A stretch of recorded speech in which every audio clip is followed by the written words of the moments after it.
બે ચાલ યાર, દર વખતે તારું મોડું થાય છે યાર, કેટલી વાર લગાવે છું ઉતાવળ કેમ કરો છો? બે આવું પહેર્યું યાર, તું દર વખતે ઇજ્જતની પથારી પહેરવા, પેલા બેને પહેર્યા કપડા જો ખાલી. કેટલું મોંઘું હશે, લઈ આપવાના છો તમે મને? ખાલી 700 રૂપિયાનું જ છે.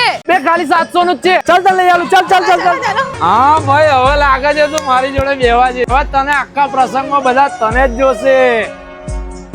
હા ભાઈઓ, જો તમારું પણ બૈરું એટલે કે તમારા વાઈફી જો બરાબર કપડા ના પહેરતા હોય તો એમને લઈને પહોંચી જાવ ક્લોથિંગ સેન્સ માં, જ્યાં માત્ર 700 રૂપિયામાં એકથી એક ટ્રેન્ડિંગ અને યુનિક ફેશન વાળા કપડા મળી જવાના છે. અહીંયા તમને coat set, gown, midi, top, crop top, T shirt, shorts, jeans અને સ્કર્ટ મળી જવાના છે. એ પણ ખાલી ને ખાલી માત્ર 700 રૂપિયામાં. હા બહેનો, ના વધારે ના ઓછું, સબ કુછ ઓનલી 700 માં. ક્વોલિટી જકાસ, ડિઝાઇન લેટેસ્ટ અને કલર એકથી એક સુંદર. આજે જ આવો, આજે જ ખરીદો અને આ સુપર ઓફર નો ફાયદો ઉઠાવો. તો પછી રાહ જોતા નહીં ભાઈ, ઓફર લિમિટેડ ટાઈમ માટે જ છે. તો ઓફર પતે પહેલા ખરીદી કરવા પહોંચી જાવ ક્લોથિંગ સેન્સ માં.